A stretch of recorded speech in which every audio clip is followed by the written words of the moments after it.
Alors pour nous, la synergie des fonds, c'est d'abord une méthode au service d'une ambition, faire de la Réunion une société apprenante, une société de la connaissance. En tant que région insulaire, on est en effet confronté à une multiplicité de défis écologiques, énergétiques, économiques, sociaux. Et grâce à l'innovation, nous pouvons répondre à ces défis en développant des solutions également exportables vers d'autres territoires insulaires ou isolés. Pour construire ces solutions, nous devons encore renforcer la performance de notre système régional de recherche et d'innovation en avançant sur deux jambes. D'une part, renforcer nos capacités locales et investir dans les domaines d'excellence du territoire, notamment grâce aux fonds structurels, et c'est l'objectif de la S3. D'autre part, nous connecter aux meilleurs réseaux et écosystèmes européens pour gagner du temps, accéder aux derniers savoirs et savoir-faire et construire, grâce aux relations, des masses critiques en réseau. Et c'est l'opportunité offerte par Horizon Europe. Pour nous, la synergie des fonds, c'est donc l'art de tisser ensemble, de relier ces politiques publiques autour d'un même agenda, faire de la Réunion une société de la connaissance.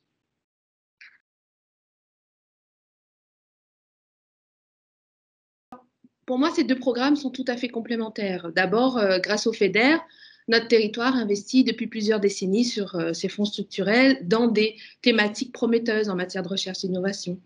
Le FEDER et la région ont fortement soutenu des opérations de création d'infrastructures, des projets de recherche, des programmes de développement des capacités humaines comme les allocations régionales de doctorat ou postdoctorales.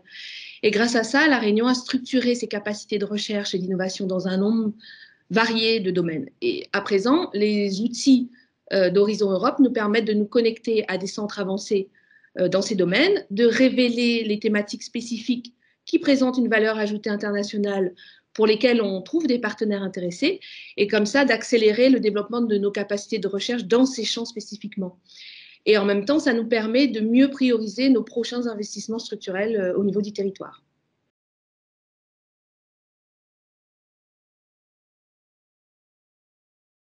D'abord, j'aimerais rappeler que cette volonté de mieux utiliser les fonds compétitifs pour renforcer l'attractivité et la performance de la Réunion en matière de recherche et d'innovation, c'est une volonté qui est relativement ancienne. Dès 2010, notre stratégie régionale pour l'innovation prévoyait la création d'une structure mutualisée à l'échelle du territoire pour monter des projets européens.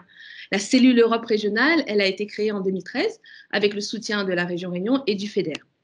Alors cette cellule, elle conseille les acteurs dans leur stratégie d'européanisation, elle les connecte à des partenaires européens et elle les accompagne dans l'élaboration de propositions compétitives en réponse aux appels à projets Horizon Europe.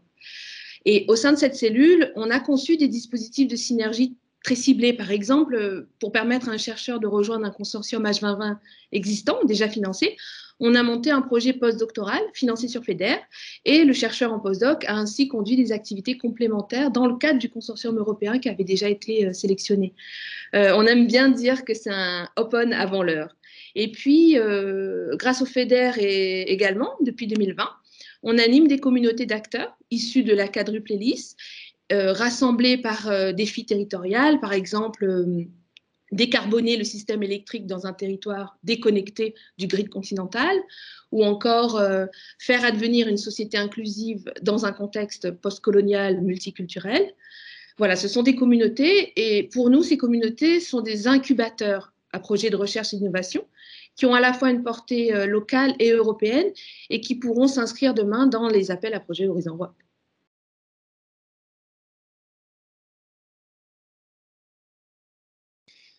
Le projet Forward avait pour objectif principal d'identifier et de lever les freins qui inhibent la participation des régions ultrapériphériques à Horizon Europe. Et l'analyse détaillée que nous avons conduite lors de ce projet a mis en évidence un paradoxe à l'échelle régionale. En dépit d'un excellent taux de succès, de l'ordre de 30%, les acteurs locaux déposent très peu de projets. Pourquoi ?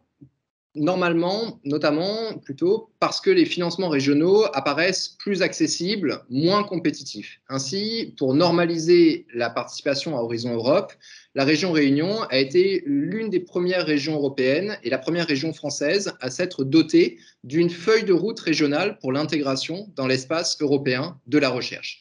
Et nous avons également proposé à la région Réunion, autorité de gestion du FEDER, 4 évolutions sur le programme 21-27. Premièrement, aligner les critères de sélection des appels à projets régionaux pour habituer les acteurs aux attendus de la Commission et des experts évaluateurs. Deuxièmement, ouvrir les appels à projets régionaux à des partenaires européens extérieurs et octroyer un bonus aux projets qui intègrent ces partenaires. Troisièmement, financer l'élaboration de stratégies d'intégration dans l'espace européen de la recherche pour les infrastructures et les organismes de recherche du territoire. Et enfin, développer des instruments spécifiquement dédiés à l'intégration dans l'ERA, notamment financer des programmes de jumelage entre des équipes locales et européennes pour renforcer les connexions et intégrer de futurs consortia. Nous avons également proposé d'utiliser le FEDER pour contribuer à des appels à projets de type co-fund avec d'autres régions et d'autres partenaires, notamment dans le cadre des partenariats européens.